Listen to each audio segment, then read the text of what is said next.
RDC est une et indivisible. De la population de Toulon, c'était il faut tout arrêter pour faire face à cette situation. Et que nous ferons de cette terre richement bénie un réel havre de paix, de prospérité et de progrès social.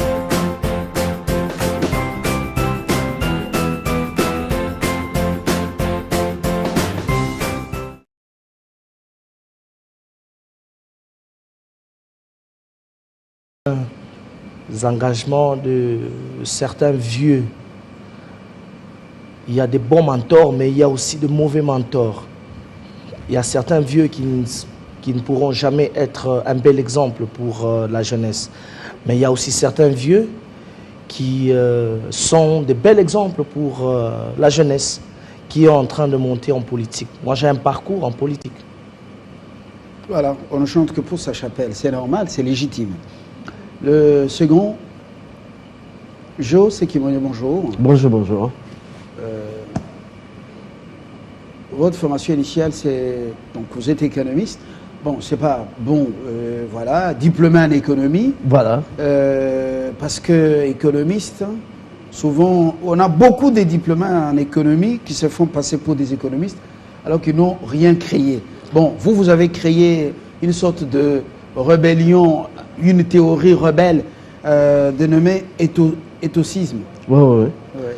Je me dis, il y a la différence. Une révolte contre le capitalisme et le communisme. Je dis, on doit faire la différence entre diplômé et intellectuel. Hein. Votre cher bien-aimé Chomsky définit l'intellectuel, c'est celui qui prend le savoir, il le met en faveur de la population. Ça veut dire qu'on peut bien être diplômé sans être intellectuel. Et c'est là où la différence doit se reposer. Il est toujours fort, Chomsky? Non, non, il a vieilli. Il fait plus court? Non, non, il a pris de l'âge. Toujours humble, effacé, il n'aime pas la gloire, par moments sur un vélo et tout ça?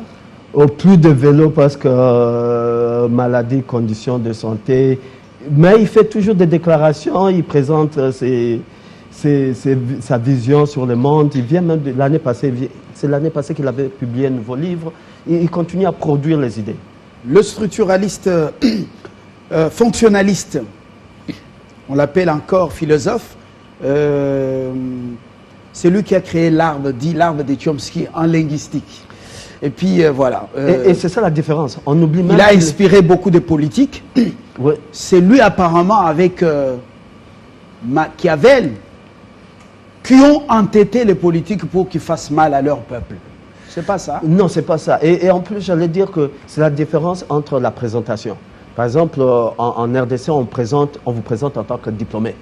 Mais par exemple, Chomsky, il a un PhD, il a ceci, il enseigne, mais on parle de ses idées. Je dis, on doit arriver en RDC où on présente les gens par leurs idées. Tant qu'on présente les gens en tant que diplômés, c'est un peu négliger l'apport dans la science. Ou c'est aussi pour dire qu'ils n'ont rien apporté dans le monde des idées. Et voilà. Bon, c'était une parenthèse. Hein. C'était une parenthèse. Noam Chomsky est encore en vie, américain, mais d'origine juive. Mais l'homme de la gauche, il n'aime pas souvent qu'on fasse trop de pubs sur tel que c'est fait. Et surtout, il ne dit pas origine juive. Au Proche-Orient. Il ne faut pas dire qu'il est d'origine juive. Il dit qu'il est juif américain. Il est juif américain. Pas d'origine. Mais contre trop de tapage. Des zionistes, il veut faire la différence entre... Il y a beaucoup comme lui qui disent ils sont juifs américains pour faire la différence entre un juif zioniste, hein, qui sont en Israël, la plupart les orthodoxes. Très bien. 90 jours après, j'aimerais commencer avec vous, parce que, analyste indépendant, je vais chuter avec l'acteur politique engagé. Il est de l'Union sacrée.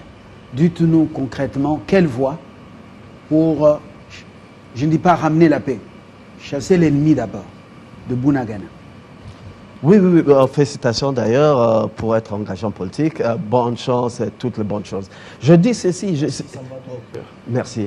Je dis, il faut parler de la plaie globale en RDC, c'est autre chose que chasser l'ennemi. Comment on va chasser l'ennemi? C'est un peu pour dire, on doit commencer par les fondamentaux. On est la République démocratique de la RDC. Non, on est la République du démocratique du Congo, voilà. Bon, vous êtes plus dans DRC, voilà. Donc, DRC. Ouais. Et je dis, on doit démontrer notre engagement à la démocratie. En démocratie, quand on n'est pas content, on va aux élections. Quand on négocie avec quelqu'un qui est mécontent, qui prend des armes, ça veut dire qu'on ne respecte pas notre propre engagement à la démocratie. Hein. On perd les élections, on a perdu. Des deux, il faut même comprendre le problème. On a vu Tagata aujourd'hui à La Haye, soi-disant. Parler de Taganda. Tagata, Terminator, qui était hier congolais, il va à La Haye, il dit rwandais. Hein, on doit se dire, c'est qui le problème? Un, si ils sont des citoyens congolais, et le président Paul Kagame dit, il va faire la guerre en RDC pour ses intérêts, pour protéger sa république, on la paix chez lui, contre les Hutus qui sont égarés, ça veut dire des citoyens congolais. Ils ont pris des armes pour les intérêts des autres pays. Ça, c'est déjà la haute trahison. Et quel est leur sort?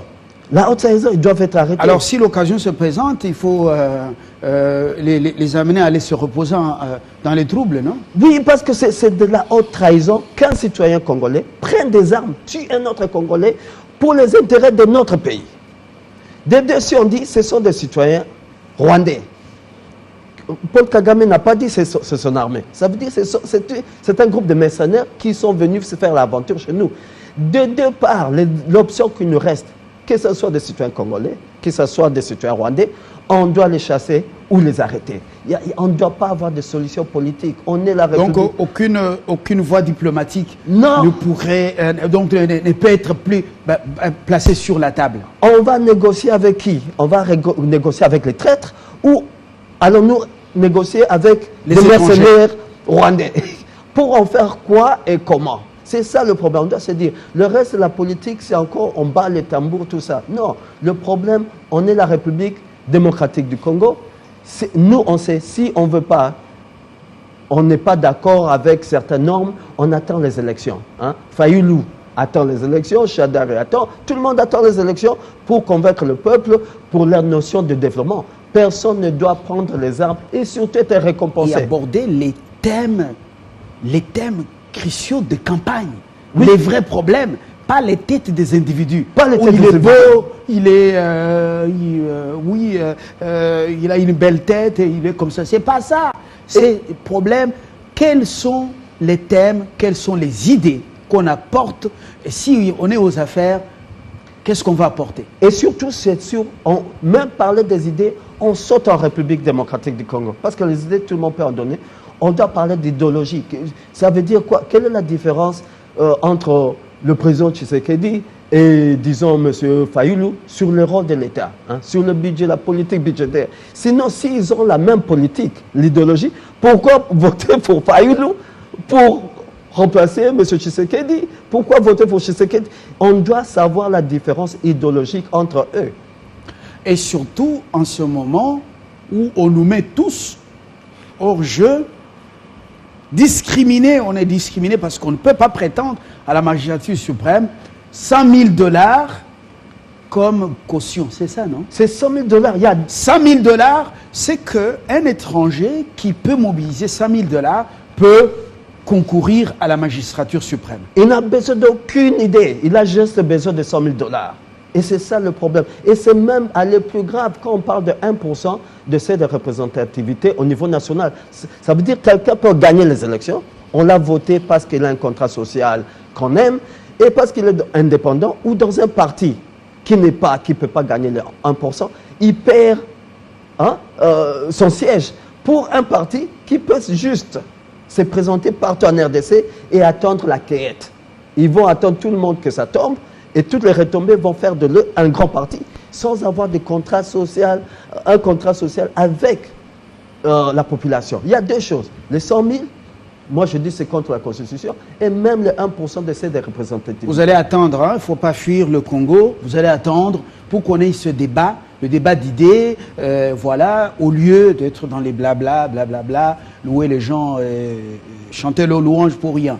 Monsieur Lokale, vous avez suivi Moutabazi dit la voie diplomatique pour chasser les Rwandais à Bunagana ou ces mercenaires rwandais là-bas, cette voie diplomatique, non, pas maintenant. Il faut seulement se mobiliser, être derrière son armée et les chasser tous. Quel est votre avis? Bon, justement, il va falloir la force, comment on appelle, régionale, est-africaine. Il va falloir... Ils sont là pour combien 6 mois renouvelables. Le président demande qu'ils respectent les droits de l'homme. Ceux qui viennent, vous connaissez que les armées, selon les statistiques, il n'y a pas beaucoup à espérer. Il y a à Nairobi, celui qui vient là-bas, un homme d'affaires, et vous connaissez ce qu'il pense de notre pays. Moi, je n'attends pas grand-chose de lui. Et puis... les Rwandais ont dit qu'ils doivent rester à la frontière, Babomba et Panabango, qui sécurisent là-bas. Ceux qui viennent ici, les Burundais sont déjà là. Tanzaniens sont déjà là. Les Kenyans. Sud-Soudanais. Bon, voilà, tout ça. Qu'est-ce que vous pensez? Bon, écoutez, M. Fabien, déjà, d'entrée des jeux, il faudra commencer par la genèse de la chose. Notre pays est à la ruse de certains États qui nous entourent, veulent à ce qu'ils puissent se développer. Ce ne sont pas les multinationales. La guerre des Bunagana, non. Aucun pays qui nous entoure ne veut à ce que la RDC puisse être développée. Entre autres, le Rwanda. Le Rwanda est notre proche voisin qui est manipulé par, je pourrais dire, je vais assumer mes propos, par la communauté internationale. Parce que cette même communauté internationale c'est même pas dur. Ce que vous avez dit, vous n'avez rien dit. La communauté internationale, quelle est sa maison? Où est-ce qu'elle habite? Non, mais écoutez, tout ça. Mais M. Fabien... Vous êtes sobre. M. Fabien, je suis en train de détailler mes propos. La guerre des Bunagana a commencé lorsque notre gouvernement, sous l'impulsion du président de la République, de moderniser la route entre Bunagana, Rutshuru et Goma, mais aussi la route de Kasindi, Beni, Butembo. Et je dois soutenir ici que ce sont des corridors de développement qui devraient ouvrir la RDC à l'océan Indien. Mais c'était en ce moment-là... Vous parlez sous le contrôle d'un diplômé en économie. Mais d'accord, mais donc ne racontez pas des histoires parce qu'il risque de vous rentrer dedans. Je m'assume. Oui. C'était dans ce moment-là que la guerre des Bunagana a éclaté. Et je vais vous dire une chose. Qu'est-ce que le Rwanda redoute mais le Rwanda, dans la modernisation de ces routes? Mais exactement, mais je vais vous dire une chose, le Rwanda, tout le monde le sait, personne ne va me contredire là maintenant, le Rwanda s'est développé avec notre richesse. Le Rwanda a rendu quelques domaines de son pays stables à cause de notre richesse. Alors le Rwanda ne pourra jamais accepter que notre pays soit ouvert sous d'autres cieux par rapport à son développement. Et ça fait 20 ans qu'on a eu la MONUSCO dans notre pays. Et la MONUSCO, il y a une sorte d'hypocrisie de la communauté internationale. Et je vais vous expliquer. Cette forme d'hypocrisie est justifiée dans le sens où la plupart des pays européens n'ont pas eu à condamner l'agression rwandaise contre notre pays. Il y a seulement certains pays qui ont eu à condamner. La récente visite du secrétaire d'État américain Blinken qui était là. Une mission touristique. Il a condamné, mais on n'a pas vu la pratique. Jusque-là, nous ne voyons pas le Rwanda être isolé. Alors là, je m'appuie sur les propos de mon co-débatteur. Je vais dire ceci. Ici, il s'agit d'une question de conscience nationale. Il ne faudra... question de la sécurité nationale. Effectivement, c'est de ça que je parle. Quand on parle de la sécurité nationale, nous touchons directement cette conscience. La conscience, donc c'est la conscience qui intéresse toutes les couches de la population congolaise. Il ne s'agit pas ici de l'opposition. Il ne s'agit pas ici du régime en place.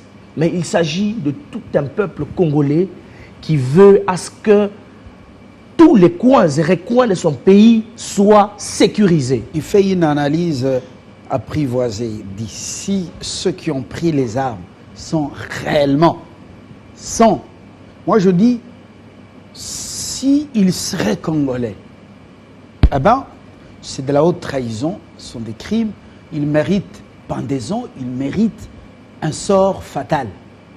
Si ce sont des mercenaires rwandais envoyés par Kagame pour les pillages et les massacres des Congolais, eh ben, leur sort est connu, il faut les effacer et les chasser.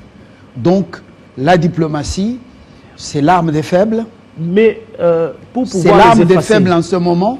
la diplomatie, je crois qu'il y a double casquette là. Il y a du côté diplomatie déjà, de la manière dont le président de la République est en train de faire sa diplomatie, je crois que il fait bien les choses. Mais il faudra, du côté de son délégué, du délégué gouvernemental aux affaires étrangères, qui est le ministre des Affaires étrangères, c'est lui-là, sa diplomatie doit être incisive. Il faut taper la main sur la table pour dire, écoutez, nous voulons la paix. On ne peut pas passer par des discours gauche-droite. On part discours EAC, discours SADC, discours. On a besoin de voir Bunagana être récupéré par l'armée. Mais pour que Bunagana soit récupéré par nos forces armées, il va falloir à ce que notre gouvernement donne son attention à 90% sur cette armée. Parce que il faudra dire que l'armée n'est pas bien équipée, notre armée n'est pas bien équipée. Alors c'est en ce moment-là que j'étais en train de dire qu'il y a une forme d'hypocrisie. C'était ça d'une forme. Toute la logistique et l'armement de nos forces armées. C'était là. Écoutez, M. Fabien, écoutez. C'est la grande miette. Nous avions vu. Quand il y a des acquisitions, on ne va pas dire à la télé, oui, Kandé, nous venons d'avoir ceci. Non, c'est la grande miette. Nous avions vu. Il y a des choses qu'on ne peut pas vous dire. Nous avions vu avec vous ici, c'était dans l'officiel, c'était une information publiée partout, qu'on était sous embargo d'acquisition d'armement. Ça qu'on se le dise. Nous devons être vrais par rapport à ça. Et il faudra que notre pays, notre gouvernement se tourne en face d'un partenaire crédible, un partenaire vrai. Wagner? Non, pas Wagner. Wagner n'est pas un État. Wagner n'est pas un État. Ce sont des mercenaires, non, Wagner n'est pas un État. On ne peut pas prendre un engagement avec une structure privée. Il faudra prendre un engagement. En tant que gouvernement, il faudra que l'on prenne un engagement avec une structure officielle, avec un État comme le nôtre. Voilà. Sikimonyo, je sens qu'en vous deux, vous ne croyez plus beaucoup en cette voie diplomatique.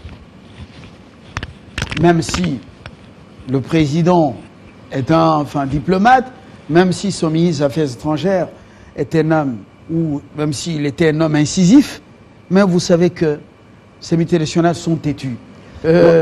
Comment le faire quand on sait que... Vous êtes allé manifester à New York, pendant que d'autres Congolais étaient en train de manger les burgers. Vous êtes allé manifester pour dire non, pas question de cette histoire. Tout le monde s'est monté hypocrite, il n'y a pas eu, on n'a pas levé l'embargo. Même si on nous vend les armes, le vendeur doit être connu, c'est que nous vend et c'est quoi, ainsi de suite. Donc on nous traque comme des souris. Qu'est-ce qu'il faut faire pour que nous ayons l'armement qu'il faut? Est-ce qu'il faut aller toquer à la porte de la Russie? Il faut qu'on se dise une chose. Pour juste aider, le Rwanda n'est pas développé. Le Rwanda, il conçoit son développement par rapport à nos richesses. Sur les pillages. Il y a pillages, mais ce n'est pas un pays développé, c'est un pays du tiers-monde. De deux, je veux dire c'est ceci. Il visite bien, il passe souvent par le Rwanda, il sait de quoi il parle, à part l'aspect cosmétique qu'on nous présente, On présente Kigali et tout un peu, ça, ils ont tellement avec des problèmes les d'électricité. publicités dans les stades, visiter le Rwanda et tout ça. La misère est derrière les panneaux là, la misère est derrière les panneaux.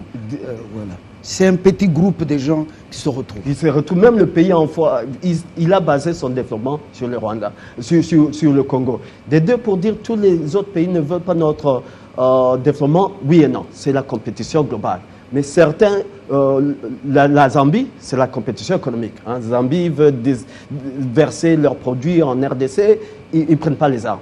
Alors, il faut comprendre, c'est la compétition. Mais aussi, il a du lait de ses vaches, oui. Il veut déverser ici le lait pas de les mauvaise armes. qualité. Il faut qu'on fasse la dissection entre nos voisins. Oui. On est aussi en compétition avec eux. Hein. On veut aussi les battre. Mais un de nos voisins trouve que ce serait mieux pour se développer, amener les armes. C'est à ce moment-là qu'on doit mettre la focus pour dire il est différent, il est particulier. Il ne veut pas s'engager sur une compétition économique. De deux, je veux dire comment faire, je dis ceci. C'est Bunagana. J'aime bien mon pays. Ils n'ont pas pris le Nord Kivu. Ils ont pris Bunagana. On ne doit pas dire qu'on va acheter des missiles pour attaquer Bunagana. Bunagana, c'est une ville. Le problème de Bunagana, c'est comment l'armée peut attaquer au moment où il y a des civils. On n'a pas un problème d'armement. Ils sont allés chercher nos frères et sœurs qui étaient dans des camps en Ouganda et ailleurs pour les ramener des forces. Oui. Des forces. Pourquoi ils ont fait cela? Oui. Brutalité, autre, pour les ramener des forces là-bas afin de pouvoir se protéger. Les placer comme bouclier. Comme bouclier. Bouclier humain. Ça veut dire que notre armée a un problème. Maintenant, comment récupérer Bunagana? Parce que s'il y a une attaque de grande envergure au missile, c'est qu'on va tuer nos propres enfants et nos propres frères. Et puis, on va détruire une ville économique. Bunagana, comparé à Rutshuru, c'est l'entrée de l'Ouganda. L'Ouganda estime qu'il y a des transactions par cette frontière aux environs de 200 millions de dollars. 200 millions l'an? L'an. 200 millions de dollars. Transaction Bunagana. C'est une ville primitive, parce que je dis il n'y a pas d'électricité, mais c'est détruire toute une cité. Hein. Si on prend un avion pour bombarder M23, ce n'est pas 10 000 personnes M23. On a un problème logistique. C'est à ce moment-là qu'on doit se dire, qu'est-ce que le Congolais en veut? Mais entre-temps, la monnaie rwandaise et la monnaie ougandaise circulent là-bas. Ils ont placé leur valet, ou bien de force nos frères comme des responsables, et puis ils font les yeux doux, voilà. Mais on doit comprendre Bunagana. Il y a l'endoctrinement. Bunagana, c'est comme si quelqu'un a dit qu'il a pris, même pas Kinkole, une partie quelque part, sans fil. C'est un coin stratégique. S'il vous plaît, s'il vous plaît, même 1 mètre, ou bien 2 centimètres du sol du territoire congolais, c'est beaucoup. C'est beaucoup, mais aussi, pour cela, pourquoi je mets ça pour que les gens comprennent? Ça veut dire qu'on ne peut pas dire que l'armée congolaise n'est pas en mesure de libérer sans fil. Ils peuvent, mais il faut comprendre des raisons pourquoi ils ne le font pas. Il y a des raisons logistiques, ce sont les Congolais. On ne peut pas attaquer Bunagana sur le plan moderne. On ne peut pas bombarder Bunagana. Ils comprennent ça. Ils sont dans la population. Vous avez vu quand ils étaient à Tchanzu sur la montagne. On les dégageait tout le temps. Mais ils sont en pleine ville de Bunagana. Aidés par les Ougandais. Par les Ougandais. Mais alors, et puis, l'armée congolaise. Une parenthèse. On dit que la force régionale est-africaine a un mandat, je sais pas, 6 mois renouvelable. J'espère que ça ne sera pas renouvelable, de renouvellement en renouvellement. J'espère. Mais je reviens aux Ougandais. Frappe conjointe. Ils sont là. Est-ce que vous comptez déjà le jour? Pourquoi ils ne rentrent pas? Au-delà de là, je veux aller maintenant pour dire ceci. Oui. On sait que Bunagana, c'est stratégique. Vous voulez le dire, c'est l'argent. On doit, encore je répète, faire une guerre économique. On doit frapper les Rwandais, même faire peur. Les Ougandais vont changer d'avis parce que ce sont des businessmen. Ce sont des anglophones. On doit frapper, je continue à dire, le Rwanda, on doit le frapper économiquement. Le Rwanda a besoin de nous, on n'a pas besoin du Rwanda. Notre plus grand partenaire de nos frontières, c'est la Zambie. Nos échanges avec la Zambie, c'est plus que la France. C'est le deuxième partenaire de la RDC, la Zambie. Ça veut dire quand on fait une guerre économique avec une nation, on l'a fait, on sait que l'autre ne peut pas faire une reprise. Hein? Mais on sait que le Rwanda... une parenthèse, hein, économiquement. c'est une digression importante. La route Kolwezi-Solwezi, qui va tirer plus bénéfice quand on sait que le gros des minéraux, ça sort de chez nous pour aller là-bas, ça profite à ces pays de l'Est jusque de l'autre côté. Et notre voie ferrée abandonnée jusqu'à nos eaux territoriales, qui tire profit de tout ça, plus que nous? C'est la Zambie. C'est quoi le problème? Oui. Le problème, c'est l'idéologie de développement. C'est notre... On est encore sur l'économie coloniale. Hein. On pense le sous-sol, on ne pense pas aux Congolais. Ça, c'était notre débat qu'on doit aller aux élections. Voilà, je ferme la parenthèse. Mais on doit frapper le Rwanda sur le plan économique. On sait que de quelle manière? Parce que Rwanda ne survole plus le ciel congolais. Karega, bien qu'il ne soit pas chassé officiellement, mais il a déjà fui Kinshasa, il est à Kigali, disant que sa sécurité n'est pas très assurée. C'est déjà une bonne chose qu'il aille se mettre chez lui. Il y a qui encore? À part ça, le fameux protocole, comment on appelle ça? Les fameux accords commerciaux, c'est aux frais, parce que le gouvernement a suspendu. Donc maintenant, il n'y a que les pillages. Il n'y a que le pillage. Mais comment on arrête ça? Dendler, comment on n'a même pas besoin de créer un nouveau outil? Ça existe. Comment Dendler, on est en train de l'étouffer? Comment les États-Unis font la guerre économique? On a juste à dire qu'un citoyen congolais ou une compagnie enregistrée en RDC ne peut pas faire le business avec un citoyen rwandais ou une compagnie enregistrée au Rwanda. Vous pouvez reprendre un peu ce que vous dites? On doit dire un citoyen congolais ou une compagnie enregistrée en RDC n'est pas autorisé ou interdit de faire des échanges commerciaux avec un citoyen rwandais ou une compagnie enregistrée au Rwanda. Ça veut dire qu'on sait que les compagnies qui sont enregistrées au Rwanda, ce sont les multinationaux. Mais il y a certains Rwandais qui sont rwandais chez eux, sur leur territoire. Mais chez nous, ils sont congolais. Oui, ça... mais ils ne seront pas autorisés de faire une transaction avec un frère rwandais parce ou une que, compagnie. par exemple, on dit que sur le lac Kivu, là-bas, les Rwandais font beaucoup les affaires. Ils sont beaucoup dans l'hôtellerie, dans l'est du pays. Oui, mais dès qu'on ne peut pas leur dire... On peut pas, mais pour pouvoir compléter ce que vous dites, Qui termine d'abord, termine. Parce très important. Il dit dans le cadre de la guerre économique, ça va plus porter parce que le Rwanda sera asphyxié. Donc, au-delà de Rwanda, au-delà des accords aux frais, donc suspendus, accords commerciaux, il faut interdire aux Congolais de faire les affaires avec les Rwandais. Et toute compagnie qui existe et toute compagnie d'origine rwandaise ou qui a des Rwandais dans les capitales ne puisse plus opérer chez nous. Non, c'est qu'on dit ceci. Oui. Si c'est une compagnie rwandaise en RDC, oui, ils peuvent opérer, mais ils ne peuvent pas opérer avec un citoyen rwandais ou une compagnie enregistrée au Rwanda. Ça veut dire qu'il ne faut pas l'argent gagné au Rwanda. On doit étouffer le Rwanda économiquement. Mais ils sont nombreux dans RNB, comment on appelle Airbnb ou quoi? Airbnb, c'est oui, ça. Mais ça va les États-Unis sont nombreux ici, ils font les affaires. C'est ça l'embargo sur le dollar. Quand les États-Unis font l'embargo sur un citoyen congolais, hein, on a vu, je crois, c'est qui, Tango Fort, quelque chose, on a seulement dit il ne peut plus faire de transactions en monnaie sur le dollar. Ça étouffe. Ça étouffe ça. La guerre économique, c'est psychologique. Ça veut dire si c'est un citoyen rwandais qui fait des business, on sait qu'ils investissent, soi-disant, chez eux. On l'interdit. On peut faire même des sanctions à quelqu'un qui fait. Ça veut dire aussi, une compagnie belge ou Volkswagen qui est à Kigali, mais Volkswagen, il a conscience au Kigali pour déverser au Congo. Ça veut dire que Volkswagen va repenser, va dire aux Rwandais aussi, moi je ne paye plus la taxe parce que vous me coûtez de l'argent. Je ne peux plus vendre mes produits en RDC. Parce que tout citoyen congolais ou compagnie qui est enregistré au Congo ne peut plus venir acheter le Volkswagen ici.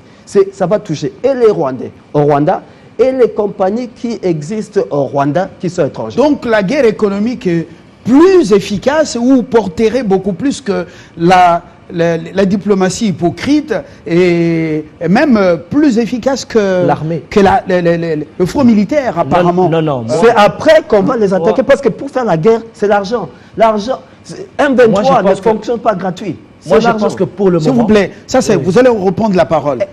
Donc, à part ça, je crois que c'est fini. C'est ça qu'on fait. Quand on étouffe l'argent, je vous donne un exemple, c'est l'Afghanistan. Aujourd'hui, les États-Unis ont quitté, mais ils ont fait l'embargo économique. Aujourd'hui, maintenant, le problème de l'Afghanistan, ce n'est pas l'inflation. Il n'y a pas de monnaie, il n'y a pas d'argent, il n'y a pas de dollars. Ils ne peuvent pas faire des transactions. Crise économique formidable. Et c'est le moment que maintenant, les talibans veulent maintenant renégocier. Ils veulent laisser les femmes aller à l'école parce qu'ils sont étouffés économiquement. Ce n'est pas les armes qui étouffent. Les Américains ont fait les armes, ça n'a pas marché. On a compris. Il y a les services de l'État, surtout la DGM, qui a donné l'ordre aux agents ou à ces agents qui logeaient à Gisenyi de pouvoir quitter et revenir sur le territoire congolais, laisser des maisons, chercher des maisons à louer. Qu'est-ce que ça fait à Gisenyi? C'est une guerre économique. Est-ce que ça peut porter? C'est en train de porter. Parce que je dis qu'il y a 3 mois qu'on a commencé, il y a les femmes, première fois au Rwanda, où les citoyens rwandais ont marché. C'était à Gisenyi. Dès qu'on a frappé qu'ils doivent venir et payer la carte de résidence, les gens ont marché. Ils n'ont plus eu peur des armes de Kagame. Ça veut dire la guerre économique étouffe les Rwandais. Ils vont dire, ils vont faire changer, ils vont forcer à Kagame de changer d'avis. Ce n'est pas seulement les Rwandais. C'est tout le monde qui pense. Donc cette guerre, c'est une guerre d'intelligence. D'intelligence. C'est après qu'on peut frapper le M23 parce qu'ils n'auront pas d'argent. La guerre, c'est l'argent. M23 existe avec l'argent. Dans tous ces hauts lieux de la République, est-ce que les gens ne pouvaient pas réfléchir comme ça? Je ne sais pas. Alors, si on demande à tous ceux qui travaillent au Congo, mais dans la partie Est, de ne pas avoir une résidence à Kigali, les maisons étrangers tout comme Congolais et Congolais. Ouais. Et donc ça peut bouger, faire bouger les lignes. Ça frappe parce qu'il y a beaucoup de maisons qu'on sait, les grandes maisons, c'est par les Congolais, disons. On peut savoir, ça va toucher parce que même le citoyen rwandais qui fait le petit ménage dans ses maisons, il sera touché. C'est ça la guerre. On a étouffé Mobutu. C'est comment on l'a affaibli? C'est économiquement. Après, on l'a frappé. Monsieur Fabien. Berki. Oui, monsieur Fabien. Vous aviez, je vous ai vu agité. Non, pas du tout. Monsieur Fabien, en fait, je suis partant avec son idée. À 40%. La vraie guerre, à 40%. La vraie guerre, elle doit être économique. Voilà, selon lui. Mais je commence par vous dire déjà qu'on n'attaque jamais un bandit par une diplomatie. Jamais. Un bandit qui vient vous attaquer avec une arme, vous devez répliquer par une arme aussi. Pourquoi j'ai dit ça? Mais il y a des frères. Pourquoi je dis ça? Des sœurs à Bunagana. Justement, mais si on utilise les armes sophistiquées, on va tuer nos propres Pourquoi frères. j'ai dit ça, M. Fabien? Oui. Je l'ai dit, cher co-débatteur, je l'ai dit dans ce sens parce que si le M23 est en position de force actuellement, c'est pas pour rien, c'est parce que le M23 est soutenu par un petit pays comme le Rwanda. Tout ça, c'est le Rwanda qui est là-bas. Et ce petit pays-là, le Rwanda, a des grands derrière lui. Tous, nous le savons. Blinken était allé chez eux, il s'est exprimé, il leur a condamné face à face comme ça, mais on n'a jamais vu le Rwanda être isolé. Mais nous devons faire confiance. Une précision détail. Oui. En diplomatie, avec ces gens-là, vous connaissez. Même quand ils veulent vous défaire, ils peuvent continuer à vous sourire. Ils peuvent continuer à vous donner des aides. Mais ils ont déjà un plan pour effacer, tourner la page, effacer l'ère Kagame. Moi, je pense qu'il faudra commencer d'abord. Poutine fait peur. Moi, je crois qu'il faudra commencer par la solution. La solution militaire, après, toucher la solution économique. Pourquoi je le dis? Parce que si jamais on commençait par la guerre économique, nous allons les mêmes problèmes qui surgissent dans notre armée aujourd'hui. Notre armée a un petit problème, a un grand problème de trahison, d'infiltration au niveau de l'Est du pays. L'état de siège qui a été instauré par le président de la République nous a permis de démasquer. Elle nous a permis de démasquer les gens, les traîtres au sein de notre armée. Et il y en a même jusqu'à présent. Il va falloir en principe à ce que l'on donne la chance à notre armée, là maintenant, et que l'on pense aussi, M. Fabien, à la réforme de l'armée. notre armée doit être restructurée, notre armée doit être réformée. Et est-ce que il faut faire confiance en l'armée. Est-ce que je peux souligner une contradiction dans ce que vous dites, hein? Juste, vous avez parlé de l'Ouganda. Vous complétez. On se complète, mais il y a une contradiction. Je dis ceci. Vous avez dit que la guerre a commencé parce que l'Ouganda voulait construire la route. Ça veut dire que c'est une guerre économique. Des deux, vous dites... Je n'ai pas dit que c'est l'Ouganda qui voulait construire la route. J'ai dit que c'est notre gouvernement qui voulait construire, aussitôt lancer les travaux. C'est l'Ouganda qui voulait construire. Des deux, vous dites que derrière le M23, il y a le Rwanda. Et derrière le Rwanda, il y a les multinationaux ou les gens. C'est ça qu'on va frapper. Quand on parle de guerre économique, quand on frappe le Rwanda, on frappe les gens qui sont derrière le Rwanda. C'est simple que ça. Et autre chose, avant que j'oublie, quand vous parlez de... Blinken, il est venu, il n'a rien dit, on n'a pas isolé le Rwanda. Ce n'est pas à eux de le faire. C'est à nous de frapper. La solution en RDC, pour notre pays, viendra des Congolais. Blinken a séjourné ici. Oui. Société civile, on dirait à la messe. Bon, à part quelques personnes qui sont là. On n'a rien senti. Mais justement, vous voulez qu'il ait la solution. Non, je dis, on n'a rien senti.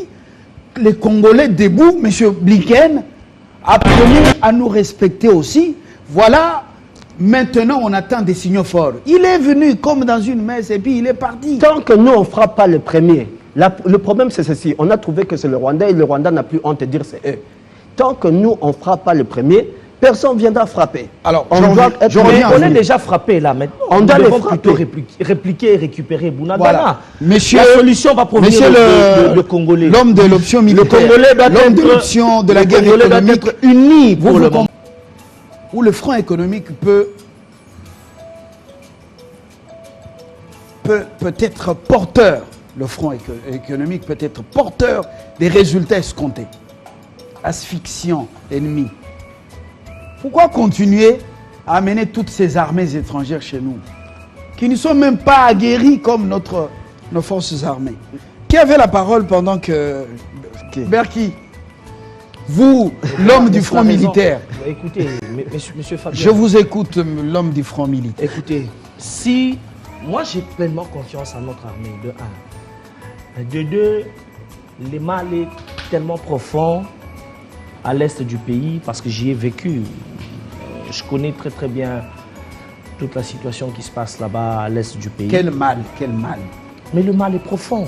Lequel? Mais le Congolais est en train de s'entretuer. Il y a des Congolais qui s'entretuent. Il y a des Congolais qui trahissent leur pays. Il y a certains Congolais qui trahissent leur pays. Il y a certains Congolais qui acceptent de se faire enrôler. Nous avons une justice. Dans les groupes armés. Nous avons une justice. Nous avons des institutions. Pourquoi on laisse des individus plus forts que l'État? Non. Or, l'État a le monopole de la violence. L'État a la justice. Mais c'est ça dont je vous parle. Pour que l'État manifeste sa force vis-à-vis de tous ces individus-là, nous devons fixer notre regard. Nous avons des gouverneurs militaires, des maires policiers. Nous avons même les athées, mais les administrateurs de territoire, militaires et policiers. Mais est-ce que vous savez que... Qu'est-ce qui a changé? Mais est-ce que vous savez que sans qu'il y ait état de siège, on n'aurait dû jamais démasquer tout ce qu'on est en train de voir là maintenant? Qu'est-ce qu'on a démasqué? Mais on a démasqué beaucoup de choses. On a eu beaucoup de révélations. On a vu des femmes qui ravitaillaient, les femmes congolaises, qui ravitaillaient les ADF. On a vu certains chefs coutumiers, les Mwami, qui coopéraient avec les rebelles. Les Mwami. Mais ni tété, cet état de siège, on ne pouvait jamais connaître toutes ces révélations. Et pour ce fait, moi j'insiste beaucoup plus sur l'unité de tout le peuple congolais. La solution, là je vous appuie, la solution va provenir de Congolais. Même tout ce qu'on est en train de nous amener là, écoutez, moi je loue beaucoup la diplomatie du président de la République. Vous répétez, alors, la force, je vais vous dire une chose. Régionale, c'est ça, mais j'y arrive. Ici, l'accord signé. Monsieur Fabien, j'y arrive. L'accord signé. S'il vous plaît, j'y arrive. Vous avez confiance sur votre plateau. Non. Vous ne m'accordez pas le temps de m'exprimer. C'est ça le problème. Mais vous allez vous répéter, monsieur. Non, je ne me répète pas. Vous louez la diplomatie du président, ça fait combien de fois? Mais oui, non. C'était pas 3 fois. La deuxième vous avez fois, confiance aux forces armées de la RDC. Justement, oui. La force régionale est déployée. Pourquoi ne pas équiper les FARDC à faire face aux groupes armés, comment on dit, nationaux ou locaux ou quoi, à faire face à ces groupes armés, milices et ainsi de suite.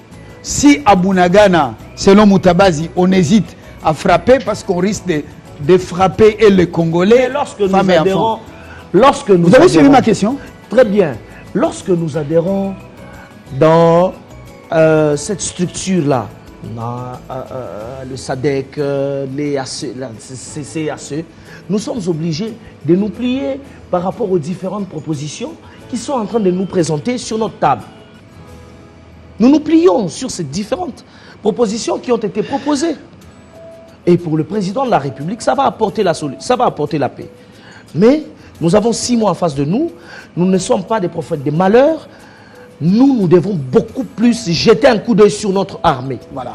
Localé, monsieur Localé. L'ONU avec toutes les armées du monde, Chiliens, Indiens, Pakistanais, qui encore,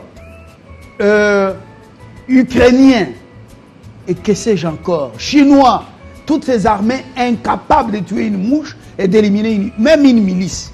Mais il y a une différence. S'il vous plaît, l'ONU représentait la communauté internationale. S'il vous plaît. Maintenant, la force d'intervention est venue.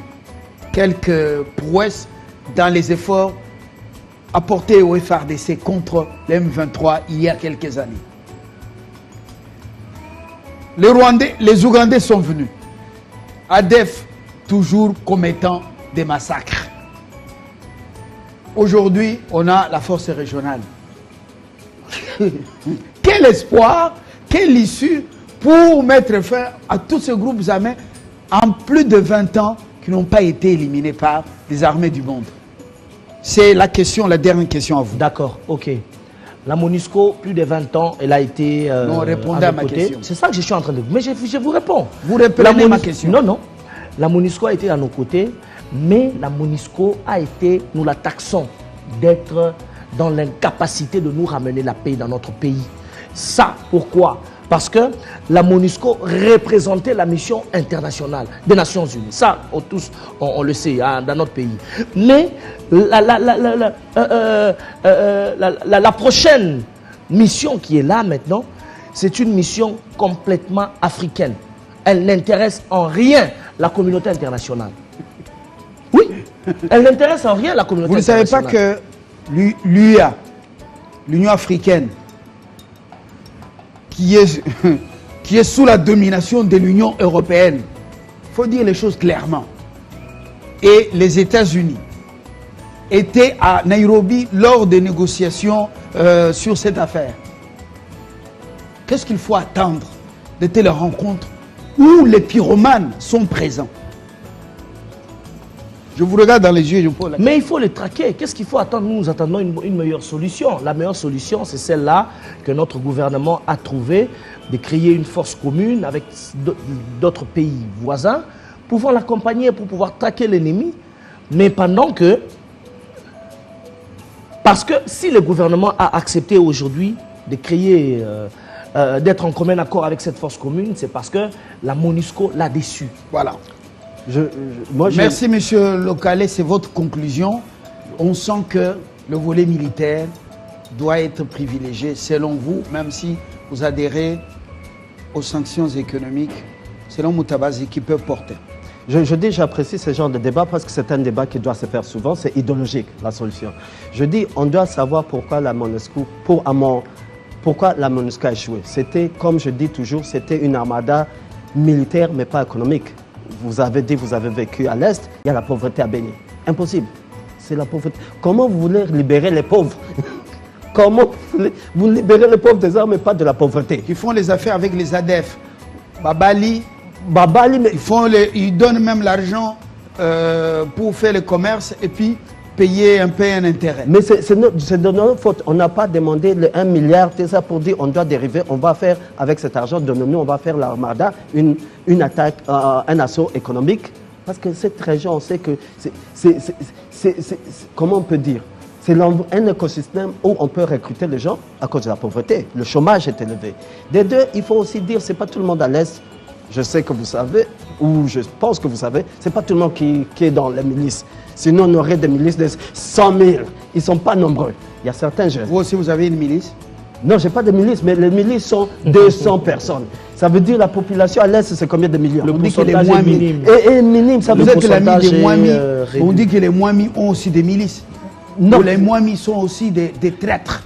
On a attrapé des moins mis attrapé sur certains moins mis à avitailler Butembo les qui adeptes. revenaient. Mais c'est à cause aussi, l'aspect économique doit venir dans nos solutions. On a frappé M23, n'oublions pas, on avait frappé M23. Il est parti, mais comment M23 est retourné? Parce que l'écosystème reste le même. On n'a pas fait la... Ils étaient cantonnés au Rwanda, Museveni Mais les a quand- même bocolés là-bas. Maintenant, vous allez dire qu'on va encore les frapper. Vous allez dire on va faire la même chose qu'on a fait avant. On va encore les chasser sans étouffer le Rwanda. Ils vont rester là-bas et à un certain moment, ils vont rentrer. Je dis non, faire la même chose à chaque fois et penser à une autre solution. En anglais, on dit c'est la folie. Je dis non, on doit trouver une autre solution. On a frappé M23, on a frappé CNDP, mais on n'est pas allé étouffer leur maître faiseur. Des deux, on n'a pas guéri l'Est d'un facteur, la pauvreté. On voit ça même au Kasaï ou bien les Téké et ceci, ils sont en train de se battre pour des raisons primitives, des terres. Le Congo appartient à tout le monde. Comment deux tribus vont se taper pour des terres? Ça veut dire la pauvreté. La pauvreté aussi, c'est un écosystème. Et ceux qui se battent même là, mais sont des pauvres. Ce sont des pauvres qui tuent d'autres pauvres. Ouais, même physiquement, pas engager un combat Non. comme ça des biceps. Mais vous voyez que c'est Pourquoi? quelque chose qui vient de quelque part. Mais c'est la pauvreté en soi. On doit s'attaquer à la pauvreté. Mais quand on dit s'attaquer à la pauvreté, ça veut dire pas tuer la pauvreté. On doit créer, comment on va créer la richesse en RDC? Comment on va créer un système où les individus, pas l'État, l'individu, la priorité, pour devenir riche. Et la conclusion, c'est quoi? Mais il faut d'abord récupérer Bunagana. On va avant récupérer d'arriver là. Bunagana. Bunagana, c'est sans fil. On ne peut pas dire que Bunagana, on ne peut pas la récupérer. Je dis, moi je continue à dire, c'est une raison de psychologie, logistique, pas de logistique même. C'est Bunagana. M23, ils ne sont pas nombreux. On en fait plus de bruit qui même fait un problème à notre économie. Par exemple, quand on dit que le pays ne va pas, c'est Bunagana, même soi-disant investisseur, il ne vient pas à Kinshasa. Moi, je prends l'avion. Partout où je vais, on me dit là-bas, vous tuez partout. Je dis non, c'est à Bunagana. On a des problèmes, bien sûr. Mais on doit comprendre quels sont les mal qu'on inflige qui profitent au Rwanda. Dès qu'on dit chez nous, tout va mal, on est en train de tuer le Bunagana, les gens vont au Rwanda. On doit comprendre, c'est une guerre mondiale, c'est une guerre qu'on doit appliquer moderne. On doit comprendre ce qu'on fait. Merci, merci beaucoup Mutabazi pour cette contribution. Vous avez compris, ce sont des pistes et des réflexions qui peuvent inspirer des décisions en termes des décisions efficaces. Intensifier la guerre économique, il faut asphyxier le maître du M23. Et les mercenaires n'auront pas des sous et des armes, ils vont abandonner. Il faut, au-delà de Rwandais, il faut déjà infliger des sanctions économiques côté entreprise. Quoi encore? Ça déjà un grand coup. Voilà. Et puis, ensuite, il ne faut pas abandonner le front militaire, mais vous avez suivi qu'on refuse de tirer, parce que si on tire sur ces incirconcis, même les Congolais vont mourir en masse. On ne peut pas tuer son propre peuple. C'est une question de stratégie. Bunagana va nous revenir. On a fini. Berki, merci. C'est plutôt moi qui vous remercie. Bon, ça a été un échange tendu, mais ça vaut la peine. Oui. Faut pas battre C'est la démocratie. Babette Masolo comme s'ils ont dormi dans une même chambre. Babette Masolo entre amis, non. Non. Ça, c'est le combat d'idées. Ouais. Voilà. Mutabazi, merci. Merci même de la participation de Berki. Et ça, c'est pour montrer qu'il y a deux Congolais qui aiment leur pays et qui ont des idéologies différentes. Et les Congolais doivent comprendre ça. Ce sont des idéologies. Toi, tu fais des idéologies. Voilà, côté anglais ou quoi? Voilà. Bon. Comprenez-le. Comprenez son émotion. Il est plus anglophone. Comprenez mon émotion. Voilà. Bonne journée. Merci. Nous continuons dans quelques instants.